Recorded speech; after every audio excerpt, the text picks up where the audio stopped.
right, let's get this show on the road. Hello, everybody. Welcome to Torn Tuesday, your weekly dose of all things Tolkien. I'm Justin. That's Cliff. And hello there, I'm Clifford, and that's Justin.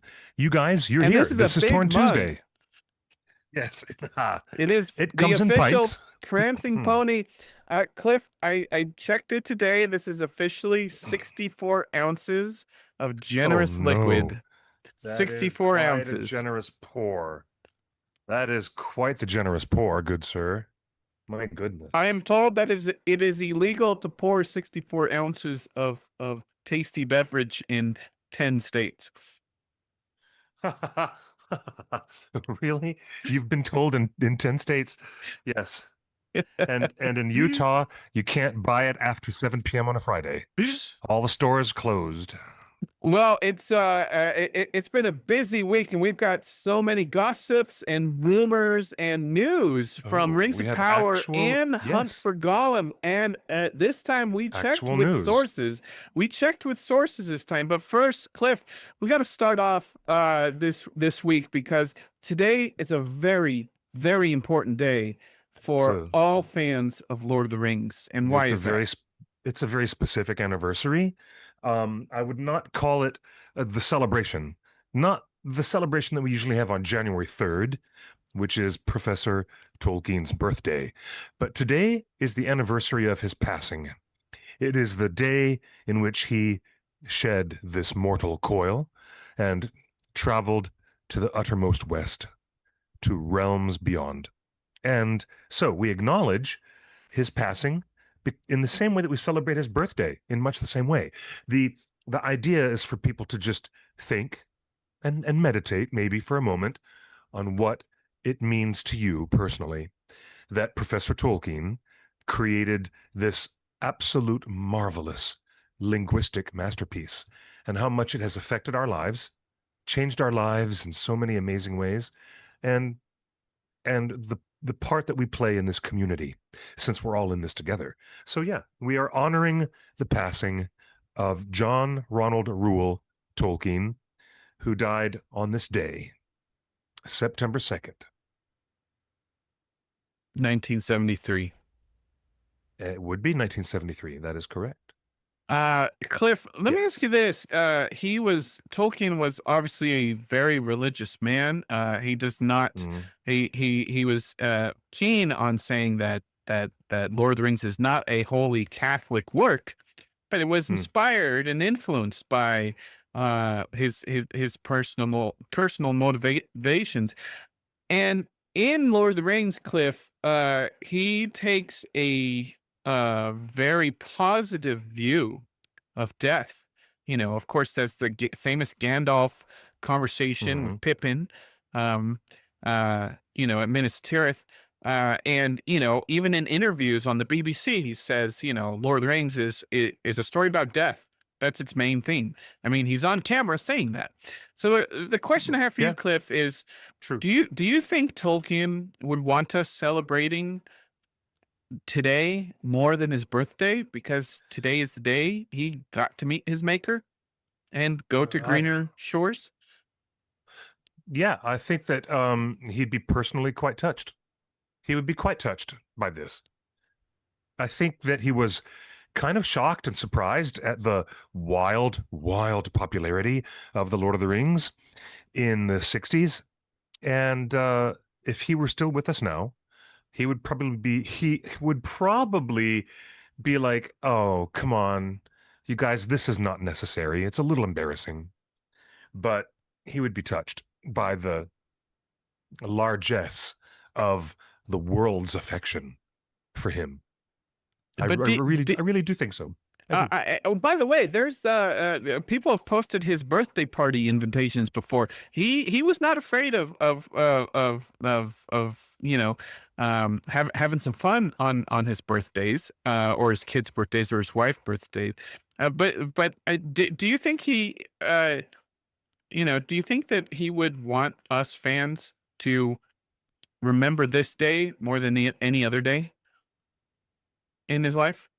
No, I'm sure that he would draw attention to it being much more appropriate if we were if any of us were followers of Christianity or even adherents to Catholicism. I think he would prefer that we were paying attention to the other spiritual edicts that we are told to celebrate on the Christian calendar. And there's a lot of, Judeo-Christian holidays that overlap, and the seasonal holidays, of course. I think he'd be much more interested in us celebrating Easter than talking about him at all. But he would be touched by the show of love. Yeah. And yeah, are you finding that invitation? That famous party invite? Are you Yeah, finding it? Because it's really I famous. can't seem to find it. But you know what I Hearses at am? dawn. I remember the joke at the end says hearses at dawn. It's because they expected that rager to go on all night and you'd be sent home in a casket in the morning. Oh, It's a funny totally. joke. I remember that. Yeah, I remember that distinctly. Uh, yeah, totally. I did find this meme, Cliff. Show me. When you realize Tolkien died in 1973, 3 rings for the Elven Yeah. Kings, 7 for the Yes. Dwarf Lords, 9 for the Mortal Men, and 1 for the Dark Lord. Yep. What is up with that? That's some karma Funny. right there. It's a funny coinky dink, isn't it? Is What it a could it coinky be? dink? Do you know what? As V for Vendetta famously said, there is no coincidence, only the illusion of coincidence. V actually said that. So Huh. yes. Yes. I don't know, but I honor his birthday with much more vigor, honestly. I'll always observe to myself, I will observe the anniversary of Tolkien's passing, but I usually celebrate his birthday because it encourages us to celebrate in a different way. It's much more social, much more outgoing, social, and friendly to be meeting with people and toast, to lift your glass and to toast at 9 p.m. to the professor with your glass in hand. I'm all about that. I'm all about that.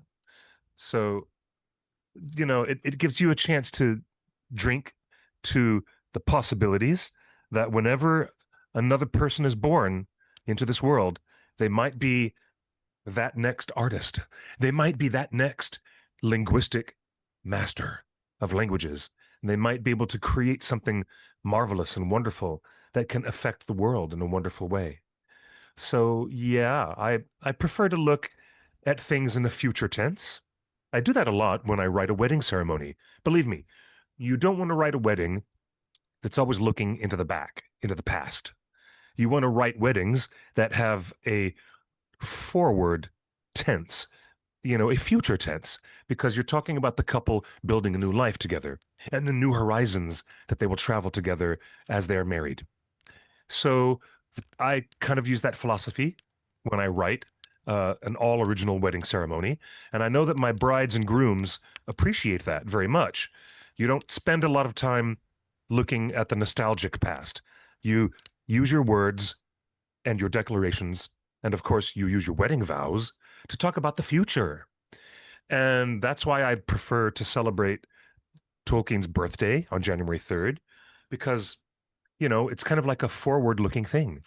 You're looking forward to, when he was born, no one knew. No one knew that this child, born in Bloemfontein, South Africa, would become the greatest literary author of the 20th century and the great master of languages, many of which that he would create himself. But I did, But I did find this, you look forward to things. Yeah. and I thought we'd take a look at some of the quotes here on Writer's Digest from Tolkien. The mind that thought of light, heavy, gray, yellow, still, swift, also conceived of magic that would make heavy things light, and able to fly, turn gray lead into yellow gold, and the still rock into a swift water. When we can take green from grass, blue from heaven, and red from blood, we have already an enchanter's power. Already we Interesting have that. an enchanter's power. Yes. Do you think, you know what the word that sticks out to me, Cliff, is this kind of still rock into a swift water. Do you think Rings of Power was writers were trying to channel some of this energy when they were doing the whole rocks look up, boats look down thing? Yeah. I wonder if they had this in mind. Cliff, what was, but speaking of Rings of Power, what was the fan reaction when Amazon unknowingly scheduled the premiere of season 1 of Rings of Power on today, Tolkien's death On day? today, on the date of his death. I do not think there was any planning around Professor Tolkien's biological life at all. It was just done completely arbitrarily. I am not at all willing to think that somebody was thinking that hard into it at programming at Amazon Prime. I have no concept of that. And what difference would it make anyways?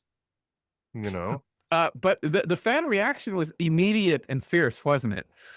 Yeah, well, that's because people like to nag on things. They like to perceive things that aren't there. And whatever. That was completely arbitrary. And everybody did make a big stink out of it. Yes, they did. People like to do things like that. They like to see things that are not there. You know, they look at the situation we're in right now as a country. People believe things online that are not true. And so they get misled. Well, that happens all the time. You live in LA, and according to press reports, LA is a hellscape that was only saved by the. Never mind. You know what? We don't even need to get into that. Here's no, some we quotes. don't. But it is laughable. It's laughable and funny that people are quick to. Now, maybe we could save this conversation for some other day, and maybe we could splice it into a conversation about Tolkien and his work somehow. But the willingness of the cognitive mind to let go of cognitive thinking and to let go of analytical thinking and just to be willing to jump into something that they just read and absolutely believe it. It's amazing to me how quickly the human mind is willing to dispense with its own critical thinking tools. And this is why it's people weird. fall in love It's with weird. Tolkien, because right here, a Tolkien quote on truth and fiction.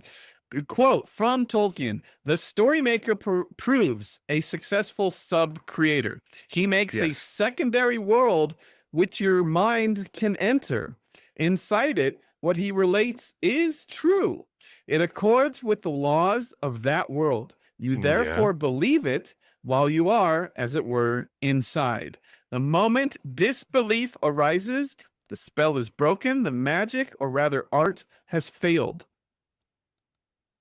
Yeah. Cliff, this is very interesting because back to Rings of Power, these are a lot of comments that people say they want to love the show. They do. But there are moments in this show that take them out of the suspension of disbelief. And right there, the moment disbelief arises, the spell is broken. Yeah, the magic, people say that. Or they say that in reference. They say it. They have said it as a heavy criticism against season 1 and season 2 by saying things like, "Oh, look, there's a modern haircut. That is an elf who has a completely modern 2024 haircut." Or there's a poop joke. And you know what? And there are things like that happen, and they say, "Oh, this is anachronistic," and they'll look at it and snap. Their disbelief will arise, and the spell will be broken. But it's interesting that Tolkien calls that out. Tolkien actually calls that out in this quote. The moment disbelief arises, the spell is broken, and the art has failed.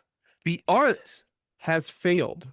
That is in regards to the secondary world that you are painstakingly crafting as a work of fiction, narrative fiction.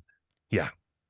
And this is why we keep saying the writing is the foundation of everything. You can spend $1 billion on visual effects, but if the writing isn't there, it all falls apart and the art fails. According to Tolkien right here, the art fails. Yes, indeed. If there is a moment of disbelief. And Cliff, you have called this out since the beginning. Disbelief is introduced when they add modern language and use words that shouldn't be in Middle Earth. Yeah, that happened a couple of times in the show. There was modern dialogue. Um, Nobody was talking like a Valley Girl, but what was the phrase? What was the thing that was said that people took such objection to? It Um, was, well, I think many things. no, but there was the particular use of a modern, modern day not just a colloquial expression, but there was a modern use of the term. Uh, was it yeah? Was it the word yeah, Yeah, or was it something else? There was some word that was used. My brain is not collected right now. Yeah. Not, but yeah, and that was like only modern people have said that since the 1930s. So what was it? Here's an interesting quote, to Cliff, on telling stories from Tolkien. Quote: "A story must be told, or there'll be no story. Yet it is the untold stories that are the most moving." I totally get that. It was okay. That's right. That's right. The word was okay. That's exactly right. It was the modern use of the word okay. Thank you. Thank you, Gene. Thank you. Thank you. So yeah, people didn't start. I watched a very very interesting YouTube video a while ago, and it was about the origin of the word okay and how it actually came into modern usage. Hmm. So the fact that it's used in the Rings of Power means that they weren't paying attention to that level of detail. Yeah, it was the word okay. Fantasy remains a human right we make in our measure and in our derivative mode because we are made, and not only made, but made in the image and likeness of a maker. Yes, that is his direct Catholic belief, making a super direct connection in the DNA to his creative work. So, Absolutely. he's saying because we were created by someone, we then create. hmm It is our human right to create. And in his mind, he thought that the greatest celebration that he could give back to Almighty God and the Holy Trinity was for him to be an excellent sub-creator himself. And if he could be a sub-creator, he would do it to that painstaking level of authenticity with all of the details and the love and the burning passion of that world. And he But it, thought that if he was effective, then that would be an effective celebration of the ultimate creator. It was his voice, Tolkien's voice, that he believed, making him a sub creator who was, in essence, celebrating the divine with his sub creation. Celebrating the the chat divine. room wants to Yes. remind us that Peter Jackson was guilty of putting modern language too. Of course, the infamous "meats back on the menu, boys," and we've been talking Yeah. about that for 25 years. How, why do orcs have menus? Like, are they cultured like that? Uh, To that point, I want to say yes, Peter Jackson did. Yes, we all criticized it, and here we are 25 years later, still criticizing it. still Okay, cracking jokes they at don't. Peter's expense. Peter does not get a Yes. pass, and neither It's does true. Rings of Power. In fact, That's if Rings of true. Power makes the same mistakes, that's even worse because fully once they should know better because they've been in the fandom for this long. They should know that we Indeed. don't like Oh, fans don't like that. I remember it was a video by Vox. It was a YouTube video by Vox about the origin and the normalization of the phrase okay and Okay, where it all came from. Yeah. And all and right. that This is yeah, an that's one of the interesting one things. on the But to answer your motives of question, writers.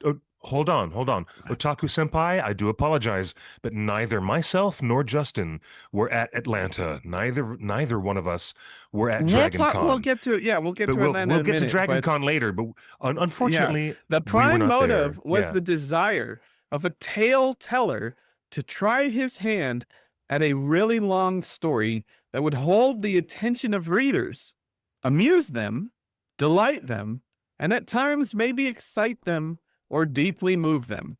Mm-hmm. Mm-hmm. Mm-hmm. That is the motive, the prime motive of writers. Yep. And And we have heard the same exact thing, basically almost verbatim, said by McPain in their all the many interviews after each of the seasons.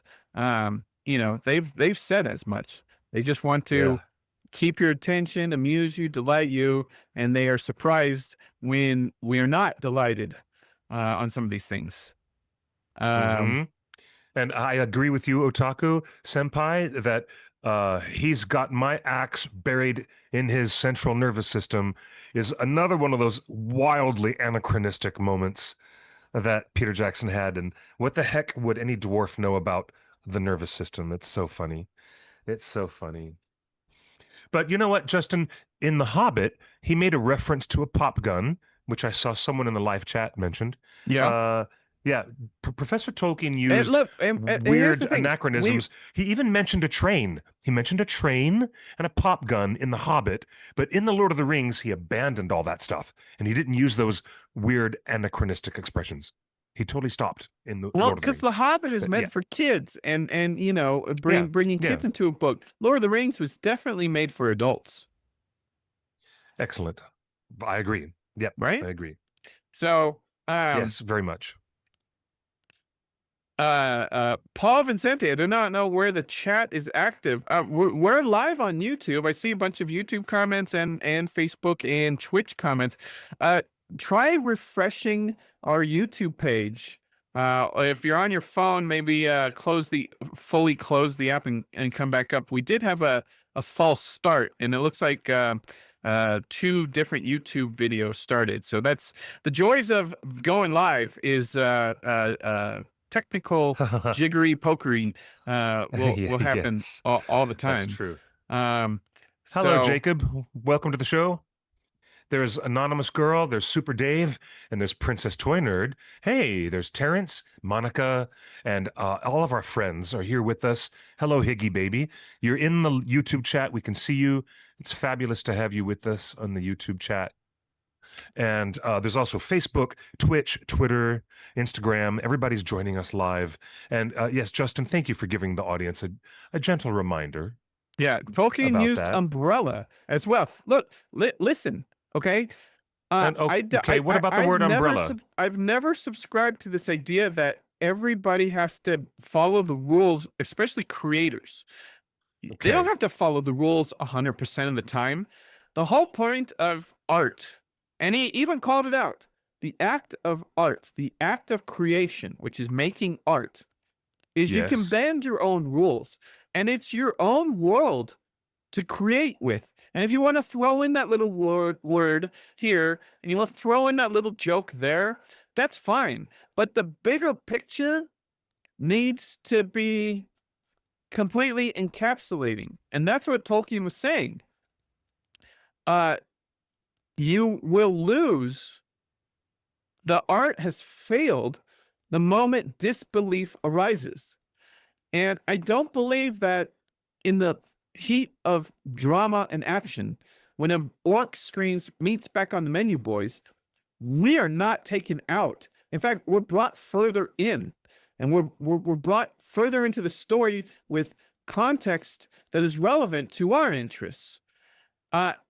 Upon reflection after watching it or reading it, maybe like, Right. oh, maybe that wasn't so bad. But the point that Tolkien is trying to make here is that Yeah. as long as you stay within the rules of the world and you don't introduce anything that creates disbelief, your art is succeeding. And I think there's a lot of things. We've been doing this rewatch, the summer rewatch of Rings of Power. Every week we're watching one episode. This week was season 2, episode 5. And there's many, many instances in almost every single episode of Rings of Power where people are just taken out. Something happens and you just take it out. Because why did that happen? Never explained, Mm-hmm. a Right. turn of phrase is spoken, And you're like, well, they would never talk like that. So it's the moment disbelief arises, the spell is Hmm. broken. And that's from Tolkien's own writings. And that should be your pinnacle. That should be anybody playing with the Lord of the Rings adaptation. You need to keep that in mind. You got to Hmm. commit all in on building this world and not taking people out of it. I agree. You have my agreement. But so we're acknowledging the death of J.R.R. Tolkien. Again, if you're just joining us, we see a lot of people joining us. He died in 1973, 5 years after he had signed away the rights to Lord of the Rings and The Hobbit, Hmm. to make all the movies and all the theme parks and all the toys. So the Tolkien estate still gets their cut, but the rights are held over at Fellowship Entertainment, and Hmm. and they're responsible for all the movies and all the video They are games and everything the else. they are the group of Middle Earth Enterprises that manages The Hobbit and the Lord of the Rings rights holders. And he Yes, was of indeed. sound mind and body in 1968, and it would took a further 5 years before he decided to join his beloved Edith. Cliff, limited time offer, Cliff, free cremation. Um, right now at Hollywood Forever Cemetery. I thought that was a nice segue. Uh, Sure, be- thanks. I needed that. I need to know about getting free cremation. Yeah. what? Why are we talking about Hollywood Forever Cemetery, Cliff? The reason why we're talking about Hollywood Forever is because not only is the Hollywood Forever Cemetery a remarkable and beautiful cemetery, it's not just a gorgeous memorial park. We can walk around and enjoy the duck ponds and the peacocks and the beautiful trees. But not only is it all that, it's also a famous cultural center in Los Angeles where we host big movies and events. And Cinespia is the group that has the free cremation thing really threw me. That was very funny, Justin. Very funny. You got me with that. But when you go to the movie at the mausoleum, visualize in your mind people who've never been there, but visualize that one of the main mausoleum buildings there in the Hollywood Forever Park is a pure long white rectangle, a big white rectangle on the side of the building. Upon the side of that building, they project films in front of a large All green summer long. grassy field. All summer long, there's DJs, You food you trucks, can literally go artists. every weekend. You can go Every to weekend, Hollywood Forever Cemetery where the lay stars are out your buried, lay out your picnic blanket with your and you friends, can have watch some cheese movies. and wine, and watch a movie on the side of the mausoleum. It's amazing. Yeah, every It's weekend during the really summer, amazing. they show movies. This weekend, this Saturday, they are showing This Is Spinal Tap. And Cliff, That's right. tell them why we're talking about this on this show. Well, not only do they show the movie, but the movie only begins when it gets dark. And after the sun goes down and it's fully dark, it's usually after 8 or 8:30 p.m. So in the meantime, while people are getting ready for the movie, they have DJs. And they have great musicians, and sometimes they have guest speakers who come up and talk about their work on the film, the director or the actors, actresses who worked on the film. And we can But confirm this that this Rob DJ, Reiner, the director and yes, star of Spinal Tap, will be there. But yes, Cliff, tell us, why are we talking Rob about Reiner will this be there. on But the this opening show? DJ is none other than Frodo Baggins himself. Elijah Wood, ladies and gentlemen, is going to be your opening DJ at the movie at the Mausoleum this coming weekend. My gosh, it's only 4 days away. So I just went to the theater and I just saw Elijah Wood in the remarkable new Toxic Avenger uncut edition. And there was Elijah Wood looking a lot like Smeagol with his crazy makeup and wig. It was insane. But now we get to see him as doing a full DJ set at the movie at the Mausoleum coming up this weekend. Very exciting. Very Very exciting. exciting. And I believe Yes. tickets are still available. Let's click for tickets. Sinespia, this is Spinal Tap. Tickets are still available. Look at that. Look, 24 Cinespia bucks. at Hollywood Forever. There it is. Yes. So tickets are still available, and DJ Wood and Wisdom, aka Elijah Wood, will be your pre-show entertainment among the stars of yesteryear at Oh, it's gonna be. Hollywood Forever Cemetery. Yeah, it's gonna be so fun. This coming Saturday, I'm really down to go there and yell at Elijah, play this, play that. I'm gonna like holler some songs at him. But that's annoying. It's really annoying to a DJ when you go up to them and tell them, "Oh, I've got a special request. Would you play that?" Because they've worked for days and days to build a playlist, and they don't need any bozo like me coming up and pestering them. But it would be fun to go and see Elijah at Hollywood Forever this weekend. And that movie is so classic. It's so funny. And there's so a very, sequel very funny. coming out pretty soon. Speaking That's of right. speaking of the dead, Cliff, I found this clip of Charles Edwards Oh, Celebrimbor. Summer lies upon the There it world, is. and in You a got that clip of him reading poetry? roof of sleeping leaves, the dreams of trees unfold. When woodland halls are green and cool, and wind is in the west, come back to me, and say my land is best. I love it. Sight read, my friend.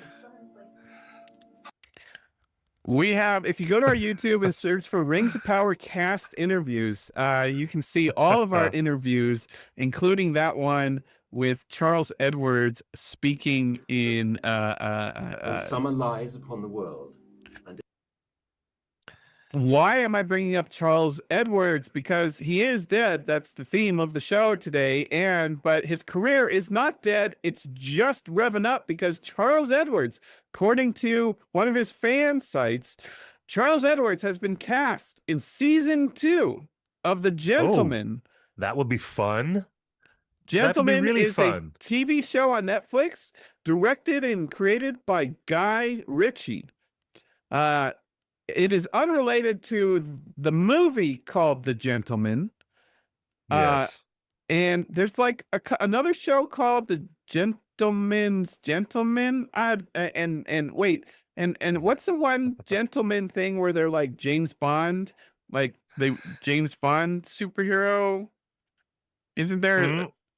Oh yeah, that one is called The Queen's General, the Kingsman. Kingsman. Yeah, The Kingsman. No, unrelated to all All that. one word, Kingsman. So Kingsman, the yes. Gentleman is a fun show set in modern times. It is a modern show set in the modern times, directed by Guy Ritchie. It's a TV series. The first season was really fun. It's kind of it's kind of like Breaking Bad. There's like a drug operation going, and they're trying to hide it from their family, and hijinks ensues and things like that. Katie in the chat says that the leading lady is Ben Walker's wife. Wow, I did not know that. Well, wow, there she is. She's a lucky lady. News on that, married folks. to Ben Walker. So the leading lady right there, The Gentleman stars Kaya Scodelario.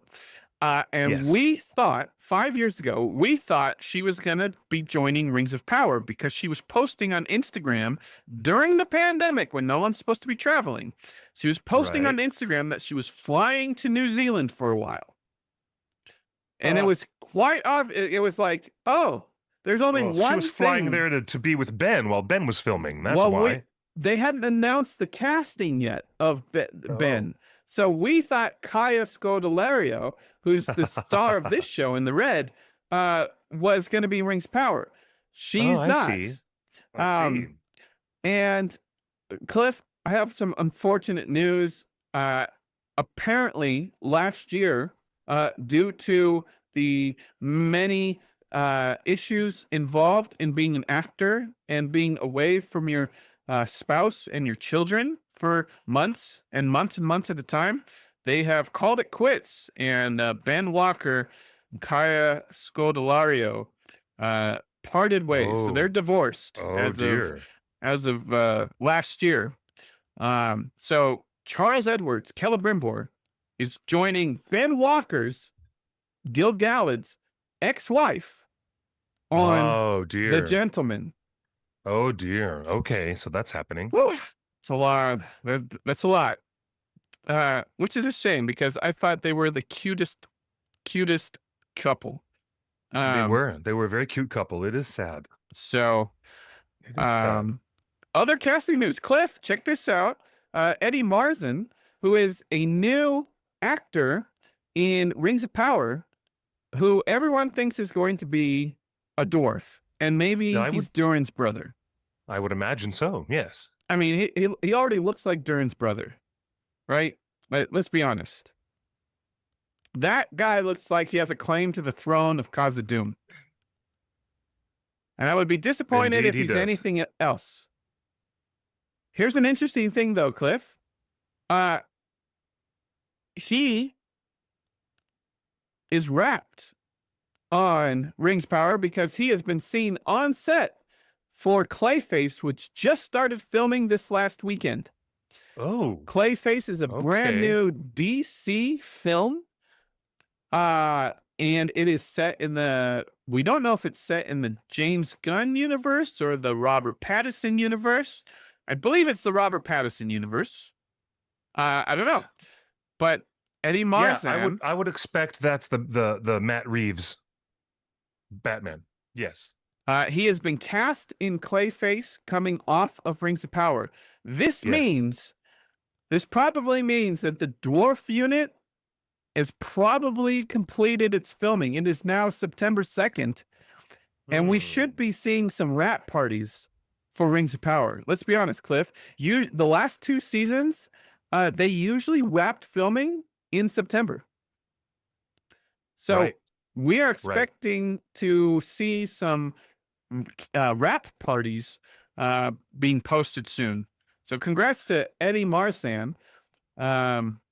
Eddie Marsan is, according to our friend Otaku in the chat, he is playing Matt Hagen's agent or manager in the Clayface movie. Oh, so he's the main character's agent.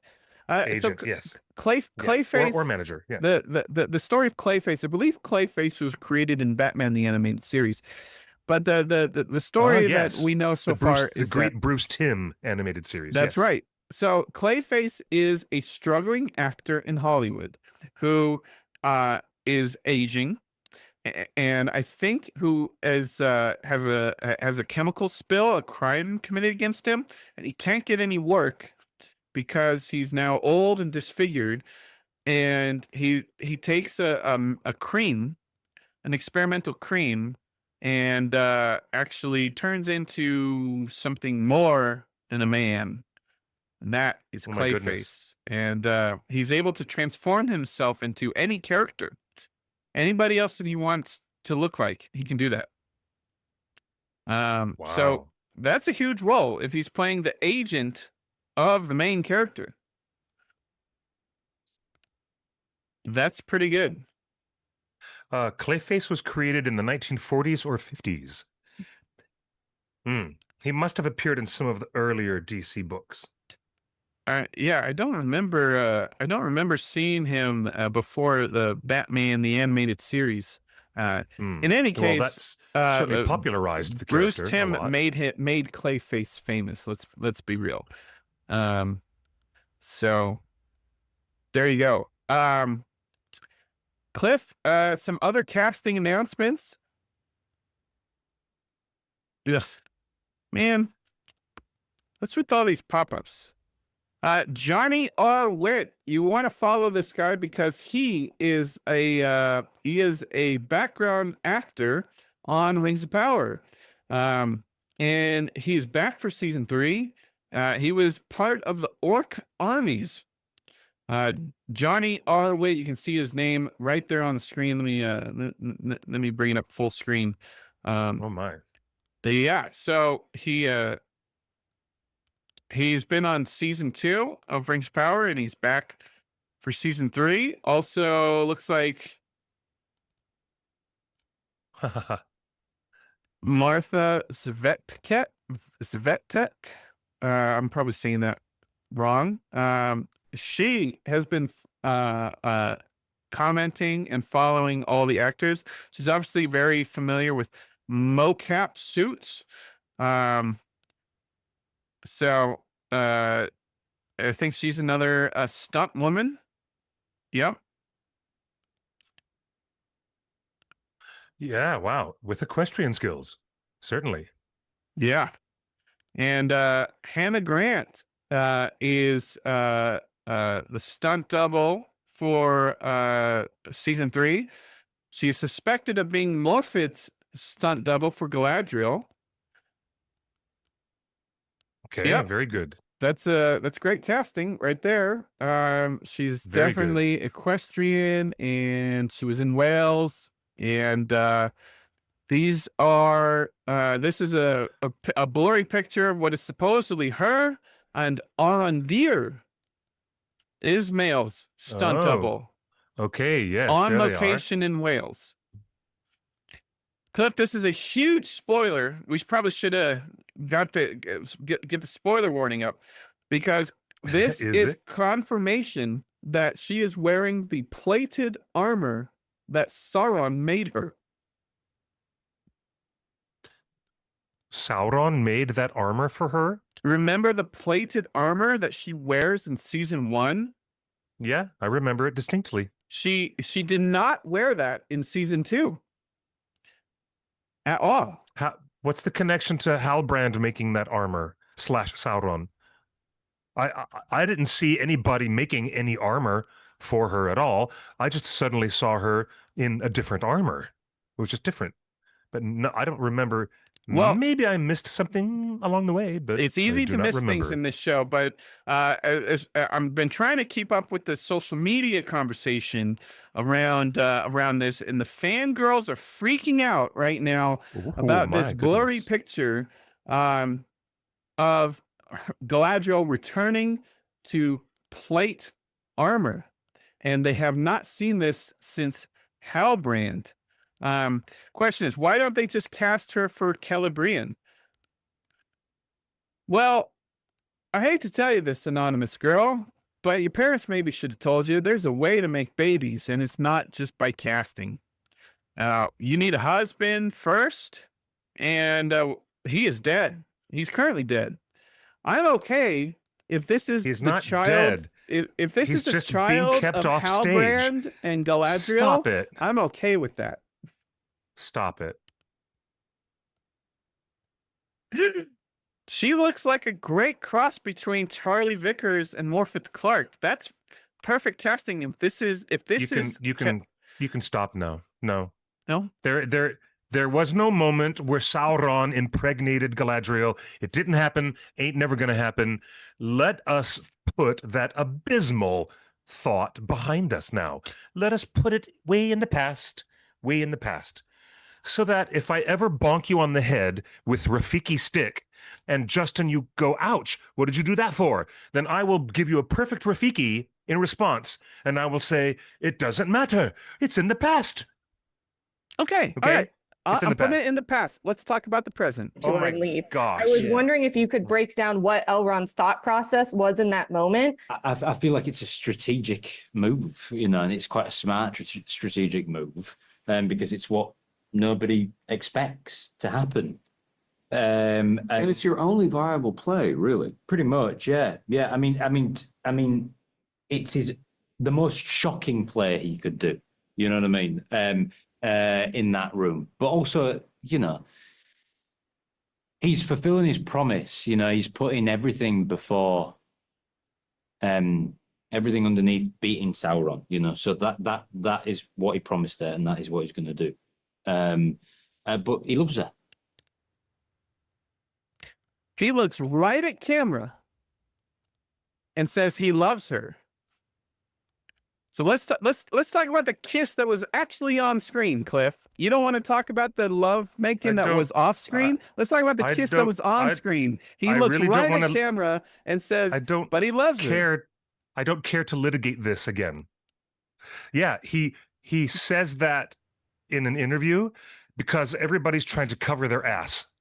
knowing how wrong-headed it was, knowing how bad that was for the show, knowing what a very, very, very bad choice that was to even consider that possibility for a show that was already struggling against criticism of not being faithful to Tolkien.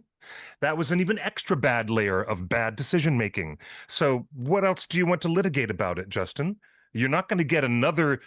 I'm not going to pull another crayon out of the box and color things differently. I'm not. But this interview about him saying, he really needed to do this,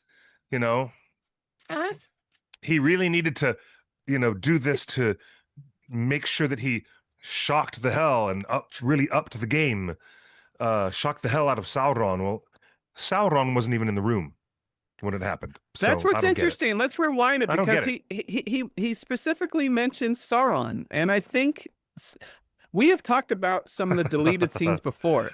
It is my information, totally unsubstantiated by public means, but is my inside information, my Green Dragon gossip, is that the original intent of that scene was Sauron was in that room at that table with Galadriel. Let's take a look. Okay. It happened. And And it's your only viable play, really. pretty much, yeah. I mean, it's the most shocking play he could do.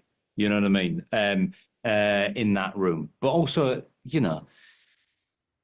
he's fulfilling his promise. He's putting everything before, everything underneath beating Sauron. So that.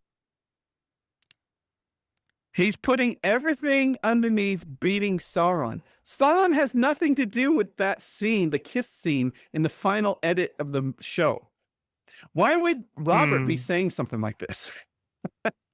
I don't know. So I'm telling you, I don't know.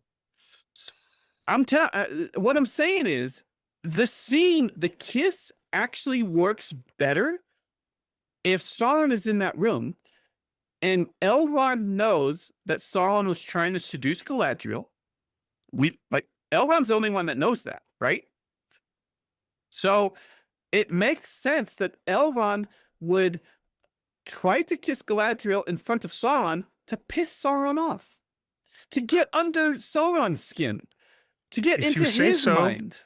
If you say so, but none of that makes sense because it was Adar who was in the room. So none of this...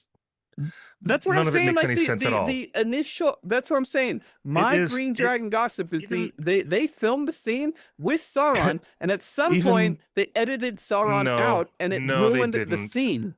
We don't know that. We The do not scene know is that at ruined. all. That scene is ruined by that kiss. Even somebody who has zero experience in the television writer's room, someone like me, who has zero experience with that, was able to quickly come up with an alternative. And the alternative, which I'll repeat again, only because you're asking about this for the upteenth time, and we're litigating this scene again for the upteenth freaking time, but all he had to do was get down on one knee and kiss her hand. All he had to do was kiss her hand, and that would have been the absolute perfect way for him to sneak the latch into her hand so that she could undo her shackles. If he was trying to get the pin from his brooch secretly into her hand, then that's all he had to do was get down on one knee, which would be kind of like him bowing before royalty and making obeisance to royalty. Because she is royalty, but they haven't treated her like royalty in the show. Bam, she would have the secret pick lock. Oh, here it is.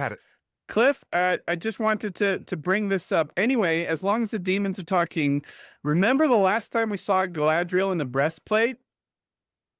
Yes, we do. That was the last time we saw her in the breastplate. And now she is seen on set wearing that breastplate. But she wore it in season 1, so whatever. That's the last time we saw it. That is an enhanced image. That's not the original image from the show. No, yeah, that's the pre-production artwork. But okay, pre-production artwork. Okay. All right. Okay, Well, what's next? What's next? Since we're talking about Dragon Con at 6 well, o'clock. there's more dead people coming to life, Cliff. Check this out. Ismail posted this Mhm. image.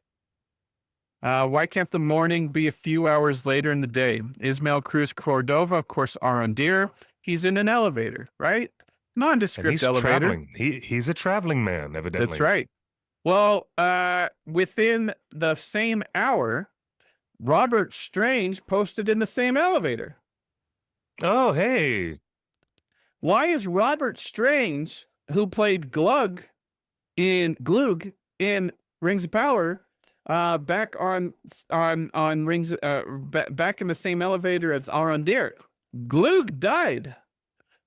His character died in season 2.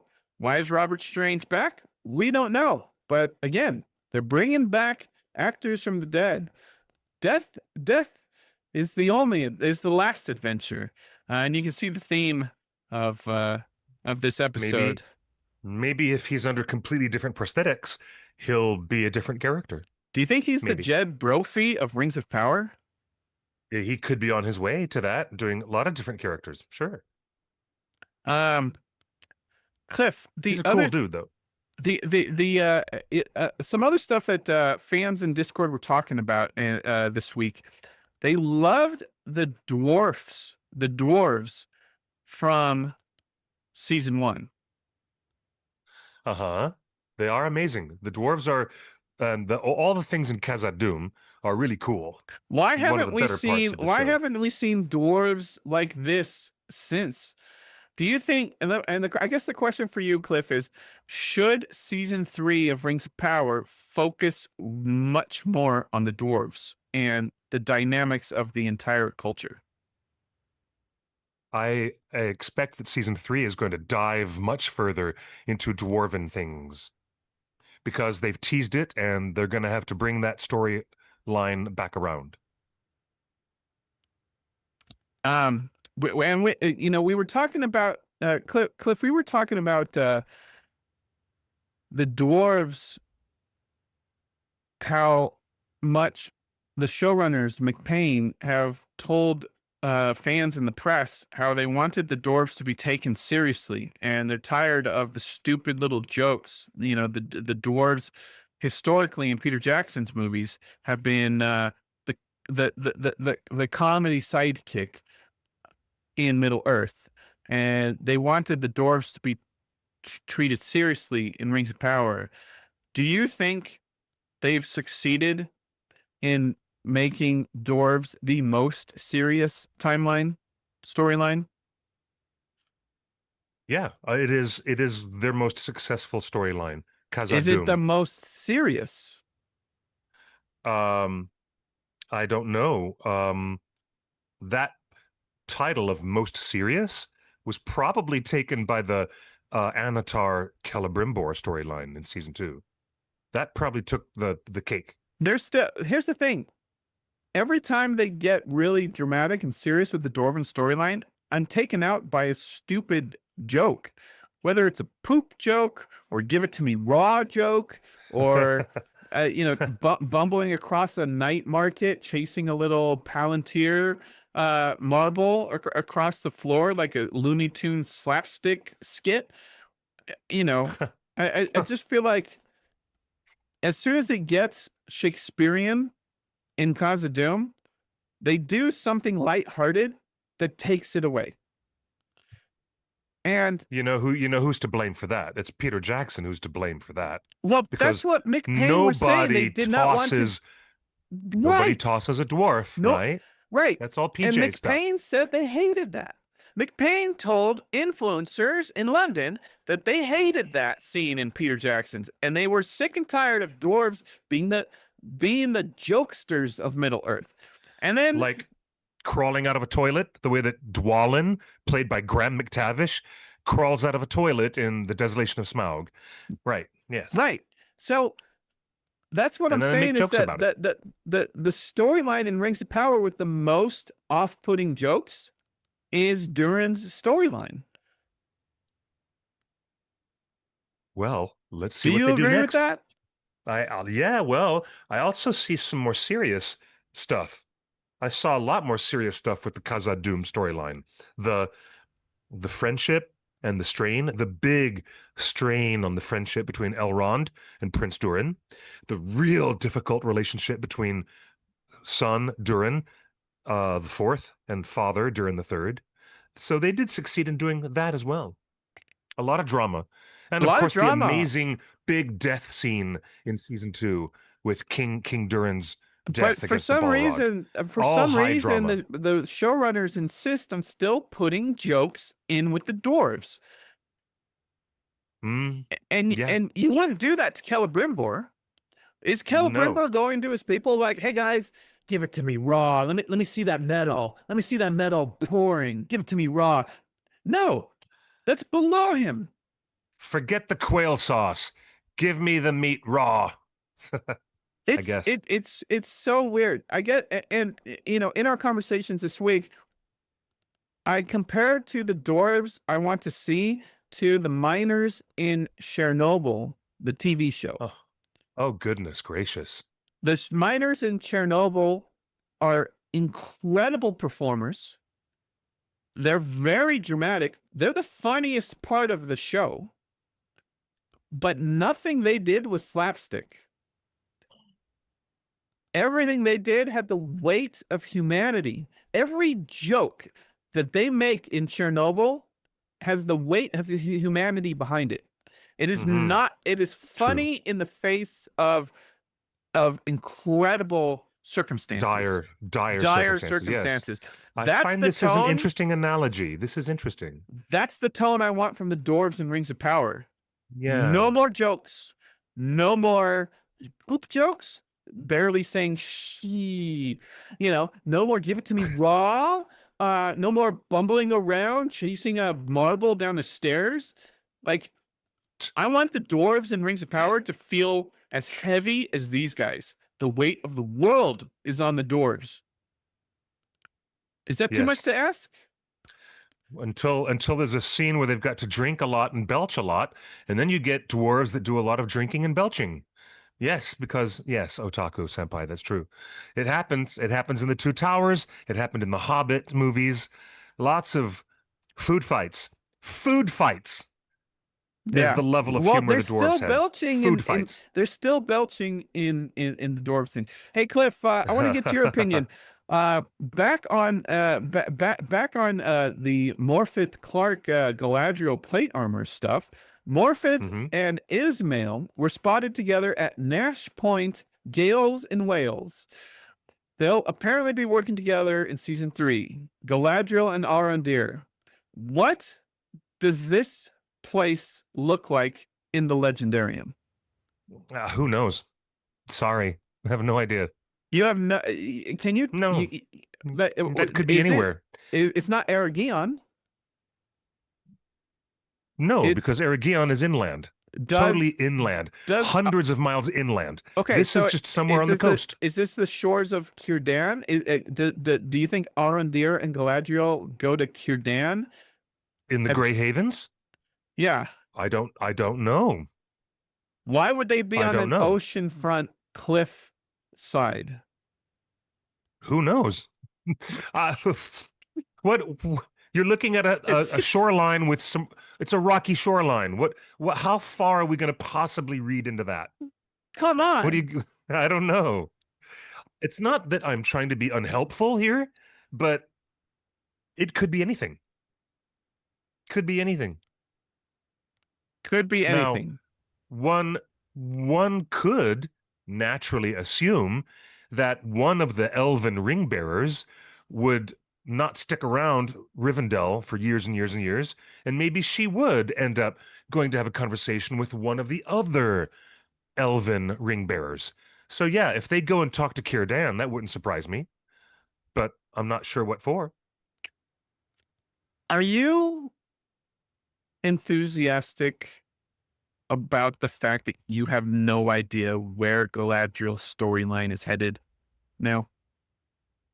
No, I have my guesses. My guesses, which I've mentioned many, many times, over many, many weeks on this broadcast is that she's going to seek atonement. She is going to do the one thing that Sauron would never agree to do. She's going to seek atonement. And if you're asking what does she have to atone for, well, she brought the Dark Lord Sauron into the midst of everybody and caused, and maybe to her own regard, you know, she feels responsible for the death of Celebrimbor and responsible for the insanely large-scale plan of rings of power being created as part of Sauron's evil mischief. So maybe she feels that she wants to atone for all that and more. Interesting. And why But, would yeah. that? I'm just repeating myself. But is that the path she takes in the limited writings of the Second No. Age? No, she doesn't. No, because she was never duped by Sauron. Get it? My biggest complaint of season 1 is that there were other characters that were duped by the machinations and the evil of Sauron in disguise as someone else, Anatar. All right? There were plenty of other major characters in Middle-earth that were fooled by him. The Lady Galadriel was not one of them. So now, if operationally they're trying to take her from angry Galadriel, which she was, there's a tempest in me, all that season 1 stuff, and if they want to get her to season 5, where her story arc is going to go all the way from there, all the way to the Lady of Light, where she is much more calm and benevolent and not stirred emotionally by passions that are out of control, but rather she is stirred spiritually by things that she understands in a deeper way. So if they're going to get her from that angry Galadriel to a place of her being much more wise and much more calm and self-actualized, then maybe the overall story arc they're going to use to get her to that point is the story of her guilt and her dealing with atonement. Maybe that is the journey they've chosen for her through seasons 3 and 4. Maybe. I don't know. If I were trying to write a large character arc that's going to go from season 1 to season 5, you would have to plan that stuff very carefully. You'd have to plan it out years and years ahead of time, and you'd have to stick with it to make it make narrative sense. And but are I'm you really making the encouraged most broad speculations right now. as because a fan? Are you that's all we got. encouraged by not knowing where her story is headed? No, I can tell. That's where her story is headed. Her story is headed from angry Galadriel in season 1 to calm Lady of Light that we see in the Fellowship of the Ring movie. Okay, that's her story arc. So by the time they get her from angry, pissed off, ultra revenge-driven Galadriel, if they're going to get her to the center of calm feminine power and wisdom, a collected sense of her own self-actualized power, if they're going to get her from point A to point B, then a story of her making a critical mistake and wanting to atone for it, that might be the most viable path to get her all the way across the largest scale story arc for a character like Galadriel. Otherwise, I don't got nothing. I'm just trying to be generous in my guesses, because otherwise I don't know why they would start season 1 with super angry Galadriel, who was totally revenge-driven and not much else. That was a lot of criticism that was laid against the writing in season 1. So if they get her to season 5 and she's been completely changed, it's going to be because she changed from within. From within. And if her spirit was broken by bringing in Sauron, and if her spirit was broken, making herself feel self-blame, and self-criticism for bringing Sauron into the mix, and the death of Celebrimbor, and the creation of the rings, what will Galadriel have to do to atone for that? That might be interesting stuff to watch. That might be a more fertile ground for that character to get somewhere. I don't really know, but that is my vision, my personal sight and how you make a narrative work, how you're going to make any television narrative work and make it work well, I can sense very strongly that's where they're going with it. So I kind of know where they're going. But I don't know. Again, caveat emptor. Who knows? Cliff, a couple weeks ago, we told everybody that Morpeth Clark will be starring as Ophelia alongside Riz Ahmed as Hamlet and Joe Alwyn as Laertes. Riz Ahmed should be in Lord of the Rings. I don't care if it's in the movie or a TV show, but get Riz Ahmed into Lord of the Rings. Anyone that's listening. This is her first look as the character Ophelia. Yes, please. Oh, Cliff, but you won't believe what I just saw. What? Ophelia's role is greatly diminished. Morpeth Clark, pallid at first, has some emotive scenes at the wedding when Ophelia rails at Hamlet for turning away from her. The character is next seen in a body bag. That's not cool. That's How do you waste an actress as good as Morpeth Clark? And how do you put Morpeth Clark in the role of Shakespeare's Ophelia? And you she has to be floating scenes? in the water. She has to be not in a body bag, but she has to be seen with her body floating in the water. Come on, you guys. This is one of the greatest literary images of all time. All time. Weird. Why? Weird. Good night, Paul. Thank you, Paul, for joining us. Man, yes. Let's get some try not to hit Justin with my Rafiki stick. Haha. I'll try not to. Let's get some good news in, Cliff. Check this out.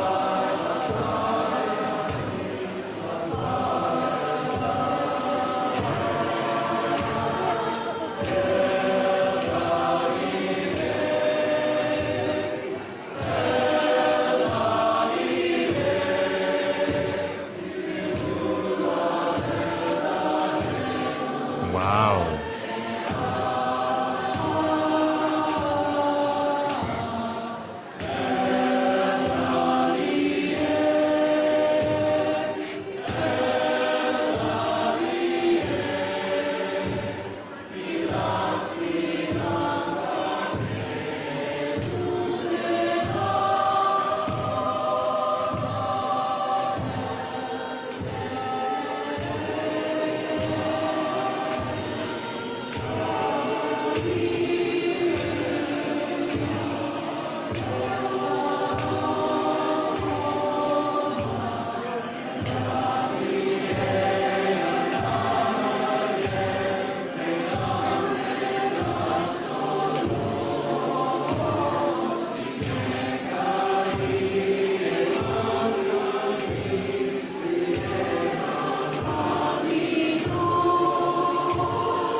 Well, that was Lord of the Rings fans at DragonCon this last weekend. Cliff, how about that, huh? How about Bear McCreary commenting on the post? He's officially heard it. That, of course, is an original composition by Bear McCreary for Rings of Power. It's an Elvish lament sung by Gil Galad, and now it is put to a full elf orchestra organized at DragonCon this last weekend. They do the coolest stuff at DragonCon. They really do. I wish we had talked about this at the top of the show, because it puts me in a much better mood than talking for 45 minutes rehashing something from Rings of Power that I have talked about ad nauseum already on previous episodes of our show. So let's start. Next week, we'll start with the good, fun stuff, okay? Dragon Con is an amazing experience for the most creative-minded fans, and I really wish I had been there. I really miss out. Every year, I miss out when I'm not there. Boy, oh boy, Dragon Con is the best. Oh, and the parties, the late night parties, and the oh my God, the fun and the mischief and the daytime cosplay. I saw cosplay that's been showing up on my Instagram feed unlike anything. Unlike anything. It's the It's best. amazing stuff. Dragon Con is a cosplay convention.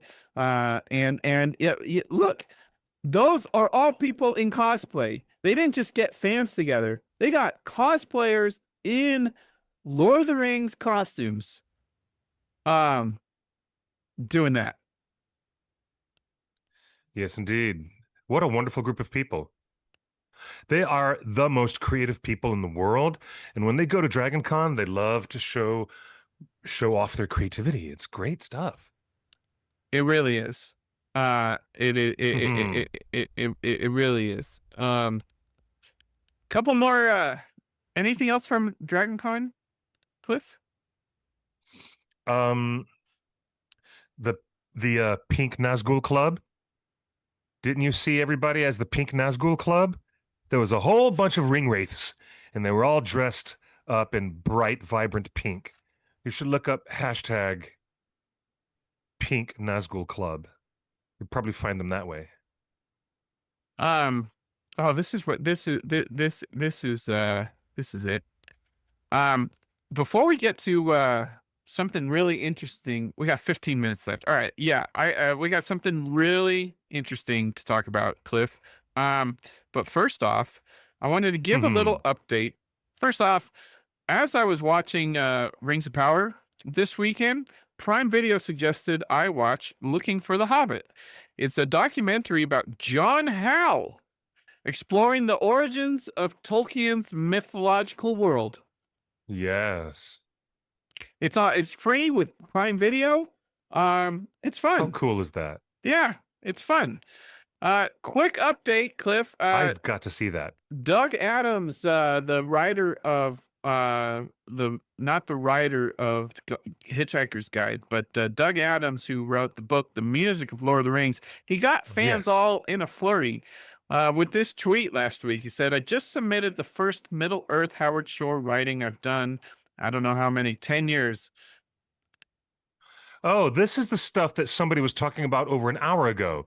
Okay, what's this news from Doug Adams Music? Well, I checked with Doug, and it has nothing to do with the new movies or anything. There's nothing news. There's no news, and this is not a subtle hint at anything to do with any new projects related to Hunt for Gollum or Lord of the Rings. So I just wanted to set the record straight because the gossip machine was running into overtime on Reddit and everywhere. I bet it was saying yes. Howard Shore is back for Hunt for Gollum. That is not the case.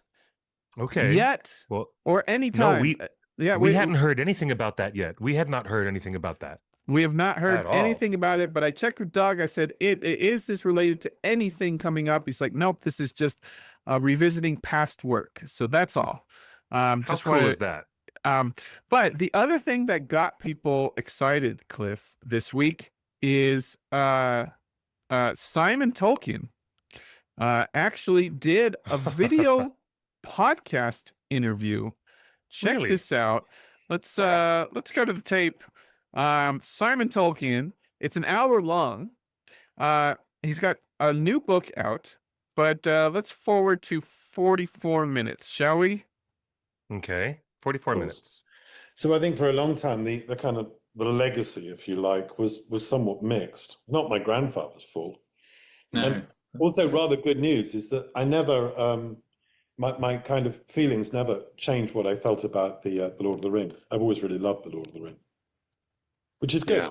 That's good news because I mean, it is good news. Can you imagine, Matthew, Justin, if you were related to somebody who'd done something that you really disliked, and everybody kept on asking you about it. Well, that would be painful. But I mean, I mean, we're both massive fans of your grandfather's exactly. oeuvre, and of course, it's really exciting for us to speak to you. And one thing that I'm really interested in is I know that from what I've read, I mean, I could be wrong because it's difficult to find out all the information online, but you seem to be involved with the Amazon Rings of Power series.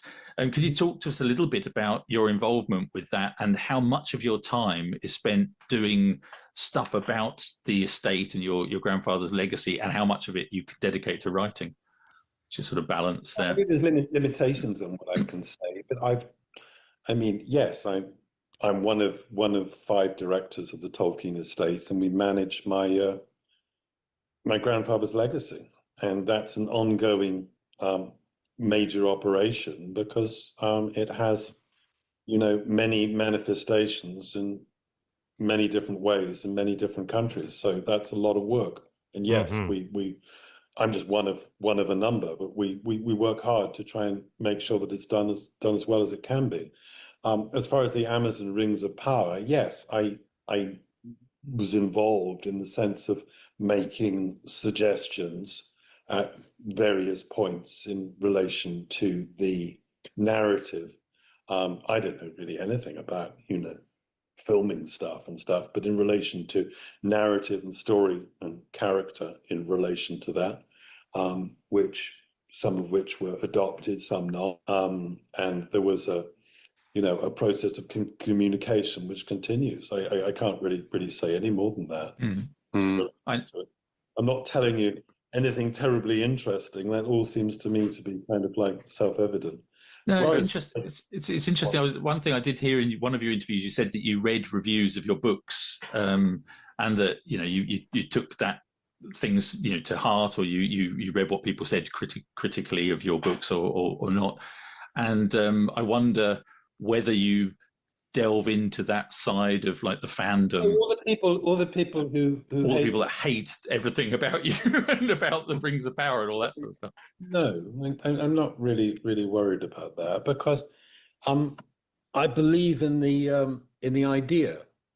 I'm not going to talk about the execution of the idea is another matter. It's going to be good in some ways, and some ways you're not going to like some things, and you're going to like other things. But I believe in the idea, and my sense is that, and I don't think anybody really says this, is that you've really got to go back to my grandfather, which is that, did he regard the Second Age as being less important in his mind than the First and the Third?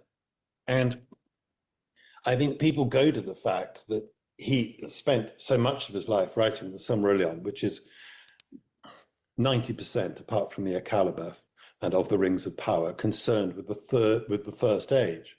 And of course, we know that the Hobbit is in the Third Age, and then the vast area of the vast history contained in the Lord of the Rings. But I don't think it follows from this for one second that the Second Age had less importance to him than the First or the Third. The reality is that he entered into the Third Age because of an accident of publishing, which is that he wrote The Hobbit, and he then submitted to Stanley Unwin, the publisher. He submitted the Silmarillion, and they didn't want that, because what Stanley did, which is, I think, one of the sort of central moments of 20th century British publishing history, is he said, I want more hobbits. This is all well and good, but I like hobbits. And it's Stanley's completely failure to understand anything really of what was going on with the Silmarillion that provided this kind of completely commercial man, provided this alchemical moment, which led to the fusion of hobbits and the great world at the moment of my grandfather's life, when his imagination was in a sense on fire and he was ready to embrace that. But of course, when he began writing Hobbit Part 2, with the long unexpected party, it was going to be more of the same. But all that had been happening broke through.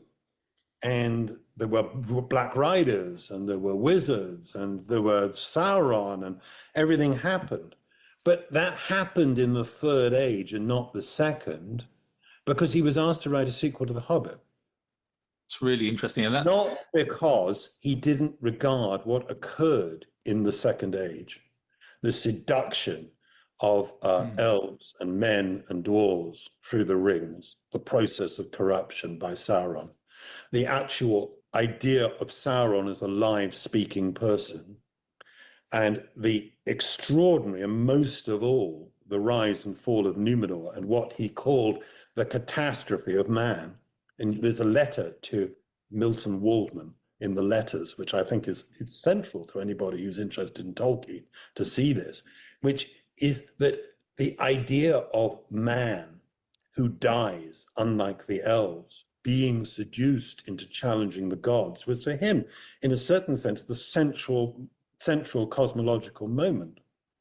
So the idea that this wasn't of importance to him, and of course he left the magnificent, it's very short, but the Akalabeth, the account of the fall of Numenor, I think is misplaced. And I don't think that the conversation about this it deals with this, which is that the Second Age was of vital importance to my grandfather, but he didn't develop it in the same way that he developed the First and the Third, for reasons that were kind of separate from those publishing, writing reasons. And then once he'd finished the Lord of the Rings, he was a different person. I mean, it was very difficult to go back to the Silmarillion.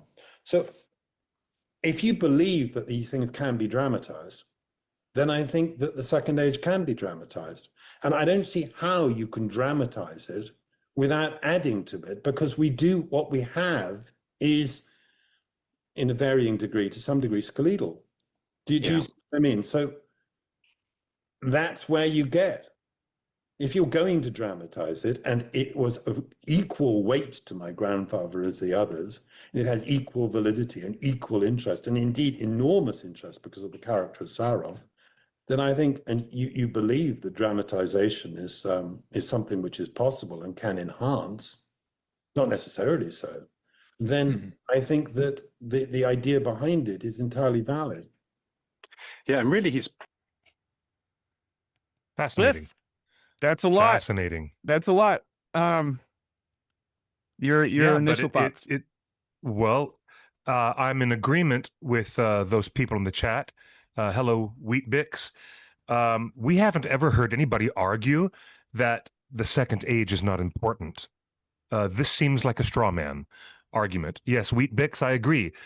The idea behind that weird statement and the question is only because the Second Age stories are so underdeveloped compared to the others in the First and the Third.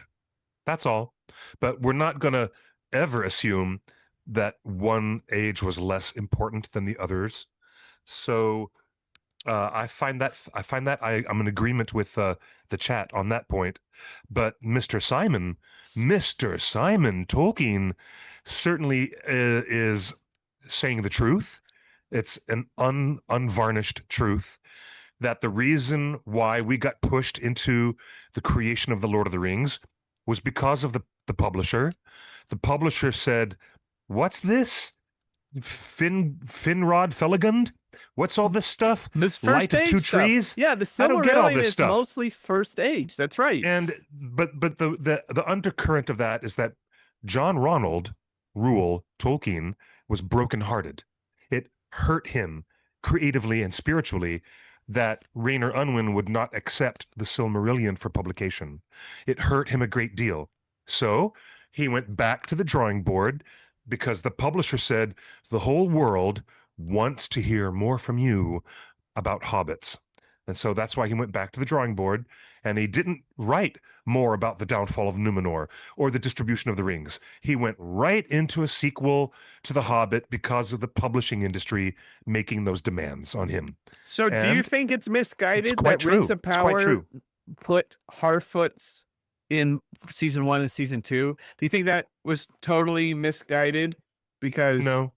No, And what that's was basically what totally- the publisher did to Tolkien. He's like, that's great and all, but I really want stories about hobbits. And then someone at Amazon told McPain the same thing. You got to put hobbits and wizards in this show. And Well, it because- brings the because they were Heartfelt messing- storyline brings the entire show to a standstill. I'm sorry. I don't mind. I don't mind that they're showing proto hobbits, the Stoors, the Fallowhides, the Harfoots. I do not mind. I don't mind at all because they have squished the timeline to be at the very, very, very end of the Second Age. And I know that there weren't any. That's There's no fine. written. The existence of it's There's fine. nothing I'm written telling you, about them. from the editorial jurisprudence of time on screen, adapting the stuff and making our eyes watch something. The time is wasted on Harfoots and Stoors rather than telling a great Numenor story More- that he calls out here. He says his grandfather says that Well- Numenor is the crux of everything. I would say that the real problem here is not that you're dealing with a Harfoot storyline. Your real problem is you're dealing with an amnesiac Gandalf. That's your real problem. Sure. But I'm just saying, like, You're dealing again, with, and they that- figured we're- out we're in not their here to calculus, in their litigate their how- larger calculus, they thought that having a mind lost amnesiac wizard would be a suitable counterpoint with proto hobbits, and that's developmentally what they wanted. So the problem he is is an saying- but- amnesiac wizard. No, That's but the problem. the problem is that the reason Tolkien didn't write about the Second Age is because he was pressured by his publisher to write more about hobbits. Right? Yes. And then Amazon goes and announces the show is about the Second Age. The family gives Amazon the rights to the Second Age, and what do? They do exactly what the publisher did to Tolkien. yeah. Yeah. We they want did. more hobbits, and Yeah. they didn't need it. No, they There's didn't no need it. hobbits in the Silmarillion. Nope, they didn't need it. They didn't need it, but they thought they needed it because Why? because you had a shooting star go across the night sky, and bam, here's Meteor Man. That's the reason. That's the real problem. So, That's the problem. what do you think about his comment about he says crafting these stories is one thing, but the execution is a whole nother thing. Yeah, he's admitting that there might be problems, but I'm not going to talk about the problems. But at least he made a tacit admission. Yes. And what did you get from his body language when he said when he talked about what his involvement was? Simon Tolkien saying, I helped on some characters and some storylines. He's trying to downplay it. He's seriously trying to underspeak himself. He's trying to minimize the trouble that he might get into. That's why he's underselling it. Yes. Sorry, but it's obvious. The question is, Cliff, and I've wondered this for the last 3-4 years, Cliff. I've said so on the show. Why aren't they using Simon Tolkien to promote the show? Our relationship as an audience would be a lot different if Simon was doing just as many interviews as McPain. If Simon was out there saying, yeah, I'm involved sure. in this show, and we're doing some interesting things, come along with I get me. your point. Well, you know what? Why isn't the marketing department using Simon Tolkien? Same question. Why isn't the marketing department telling the fans who the characters are that they've cast so that we can talk about it and energize ourselves for months and months ahead of the release date? Let me ask you this. Same problem. Does your relationship with season 3 change if Simon Tolkien gets out front and does some more interviews? No, my relationship with season 3 changes when they stop doing completely unnecessary things like mystery boxing a major character, Sure, looking at you, we've litigated looking that. at you, Dark Wizard in Look, we've Room litigated by the name that of so many Kieran times. Yes. Hines. I'm But looking at you. I'm asking specifically about this man. If Simon Tolkien went out there right in the next year, right, pre-season 3, and started Mhm. talking about, hey, we're bringing back some characters that you all love, but we're also going to take some big swings. And, there's a lot that's Sure. unsaid, unwritten in the pages for all the reasons that he just explained, right? And if Simon did more podcasts and more interviews repeating this story and then telling people, we're going to take some big swings on the show. We hope you're along for the ride. We've put a little more canon characters in that you guys have wanted, but also we're going to take some big swings. Does that change your expectations for Not what's really. to come?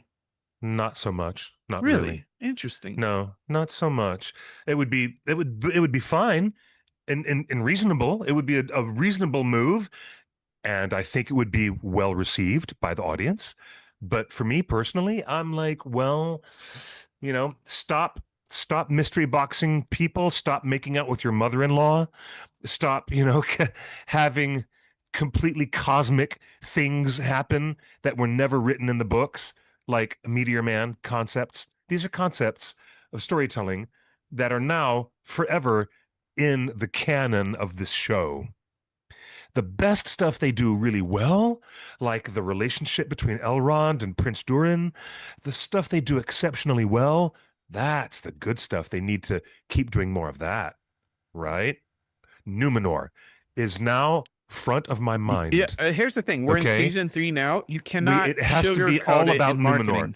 You cannot it has to sugarcoat all marketing. be Numenor. You cannot pull the wool over the eyes That's and also try to true. get one over us, right? That's You true. are in season 3. You have to take marketing as serious as the show is. And the show has to take itself seriously. No more corny jokes from the dwarves, okay?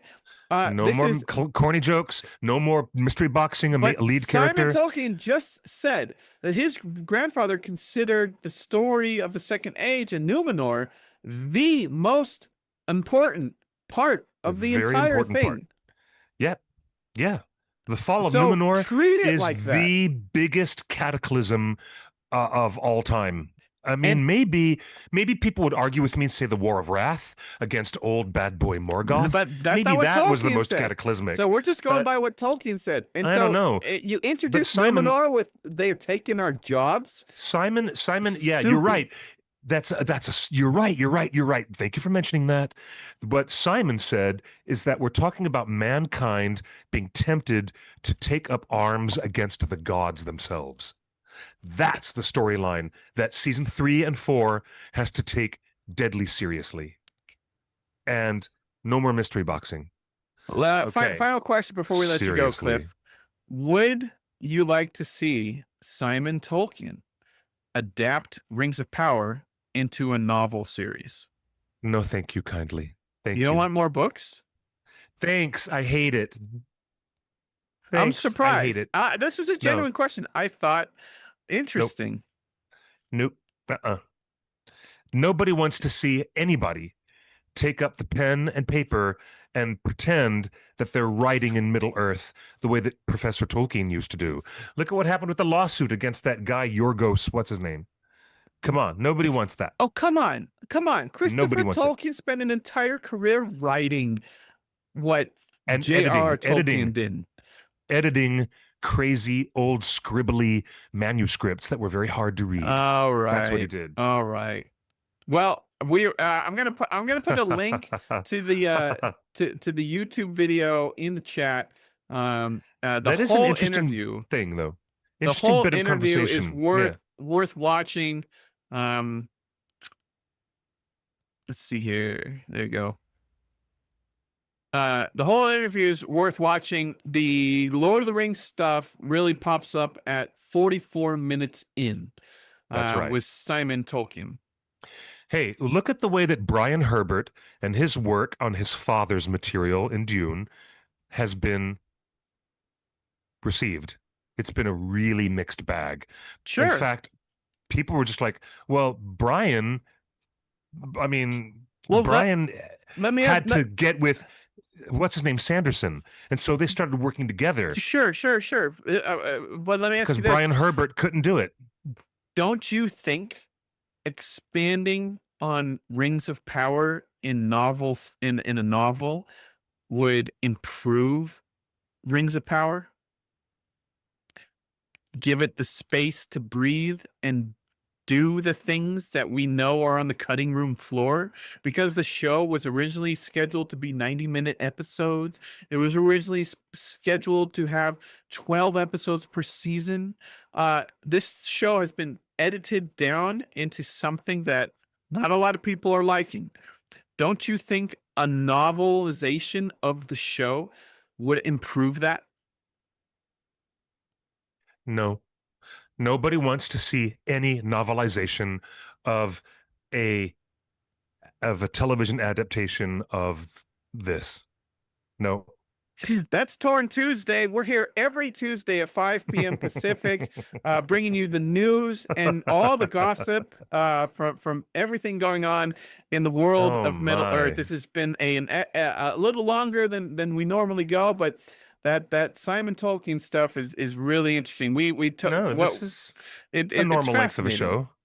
We've done an hour and a half, an hour and 40 minutes. That's normal length for us. But it was all about Rings of Power. That's what I'm saying. Like all of the news is about Rings of Power right now. Except Dragon Con. That's what the fans. Even Dragon Con. We just watched the whole video of them singing Rings of Power, Bear McCreary music. Okay. Rings of Power is everywhere right now, and it's only getting bigger.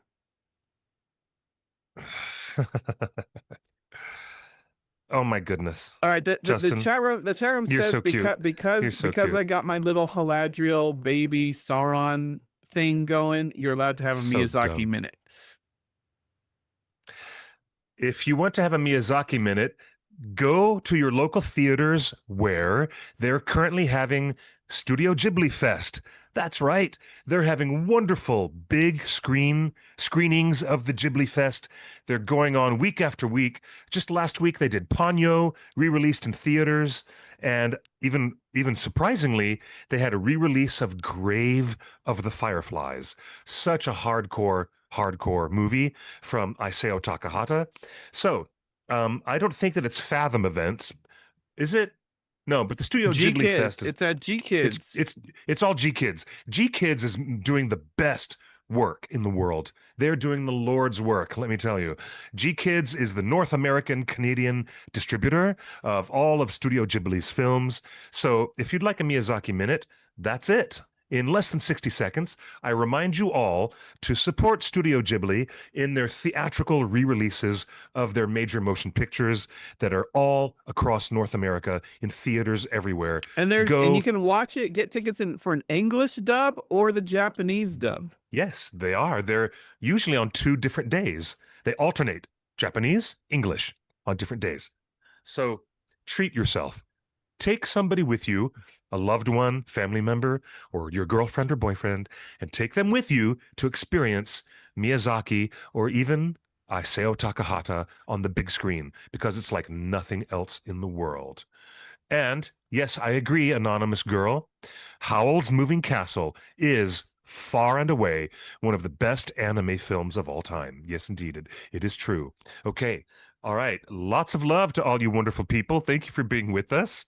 Hey, Luis Alejandro says a novelization is not part of the show as much as the Star Wars prequels novels expanded on the movies. The fact still remains that it was a failure of the movies to provide on screen what was needed. Good point to that. And hey, let me leave you with one little grain of informational wisdom, tiny little grain of sand. Guess who wrote the novelization of Star Wars Episode 1, The Phantom Menace? It was none other than best-selling fantasy author Terry Brooks, who created The Sword of Shannara. That's right. The Sword of Shannara author was the guy that George Lucas personally pulled to the table to write the novelization of The Phantom Menace. The more you know. Dun, dun, dun, the more you know. And now we end our wonderful show by saying, you guys are the best. All you folks who've been with us, thank you for supporting us all these many years. We love you. You're the best audience ever. You support us and you're bringing us the good energy. And that's why we have such great shows, is because we keep bouncing off of this wonderful energy that you have. Join us on our Discord. Guess what? It's free to join. Subscribe to our Discord. Join us at theonering.net. Take out the dot, and you'll find us there. You can follow us on Instagram, Twitter, Twitch, Blue Sky, and all our other social media, the Bookface, things like that. And that's just look for the One Ring Net. Me, I'm Clifford Broadway, and I'm on Blue Sky and Instagram at QuickBeam2000. Justin, well, he's Justin's big idea because he's always got a very big idea. You guys are the best. Thank you very kindly for being with us. Yes, you are fantastic. Zap Vera Sepa, you are the best. And This all my love weekend, to we all- will find out if Rings of Power wins its Creative Arts Emmy Oh yes, that's right. The Emmys are happening. It's right around the corner. this All right, weekend. we're gonna say goodnight to all of you folks, and we'll see you next time right here, 5 p.m. Pacific time, for another episode of Torn Tuesday, right here at this very spot. Thank you so much for being with us and all the support. Good night and good luck. Or as I like to say, buenos noches y buena suerte. Bye-bye, everybody.